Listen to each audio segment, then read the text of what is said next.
Baik, selamat pagi Pak. Nama saya Pankastus Marcelino Soletereng dari Program Studi Pendidikan Biologi akan menjelaskan sedikit mengenai proses glikolisis. Jadi glikolisis itu sama dengan proses pemecahan glukosa.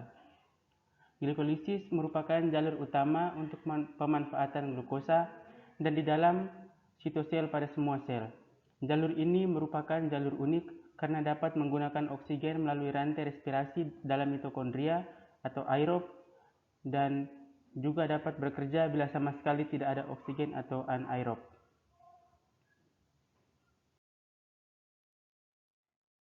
Yang berikutnya, hasil dari total glikolisis yaitu 2 molekul asam pirufat dengan 2 ATP dan 2 ADH. Molekul ATP yang terbentuk sebenarnya ada 4, namun 2 ATP telah digunakan untuk membayar hutang ATP yang telah dipakai pada tahap reaksi pertama dan ketiga. Yang berikutnya, tahap proses glikolisis. Proses glikolisis terbagi menjadi 9 tahapan. Tahapan yang pertama sampai yang keempat disebut membutuhkan ATP, kemudian tahap yang kelima sampai tahap yang kesembilan menghasilkan ATP. Berikut adalah tahapan glikolisis yang perlu diketahui. Fase yang pertama memerlukan ATP.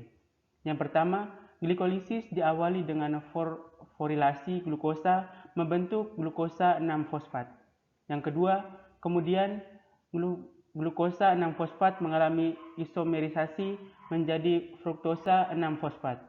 Lalu, fruktosa 6-fosfat mengalami fosforilasi menjadi fruktosa 1,6-fosfat. Setelah itu, mengalami isomerisasi kembali menjadi gliseraldehida 3-fosfat.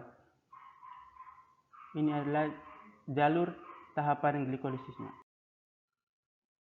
Fase yang kedua yaitu menghasilkan ATP. Dimulai dengan gliseraldehida 3 mengalami oksidasi dan berubah menjadi 1,3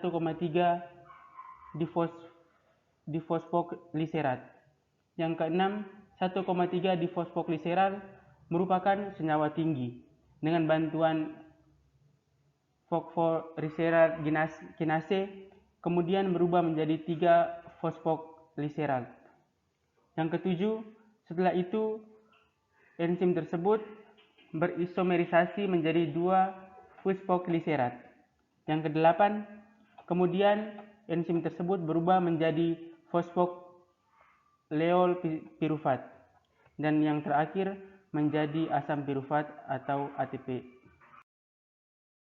Dan enzim yang bekerja dalam proses glikolisis ada 3, yaitu yang pertama heksokinase, yang kedua fosfokrutokinase atau PFK1 dengan inhibitor ATP, sitrat dan ion H+, dan aktivator fruktosa 2,6 bisfosfat dan AMP. Yang ketiga ada pirufat kinase dengan inhibitor asetil koenzim A, ATP, alanin dan CAMP.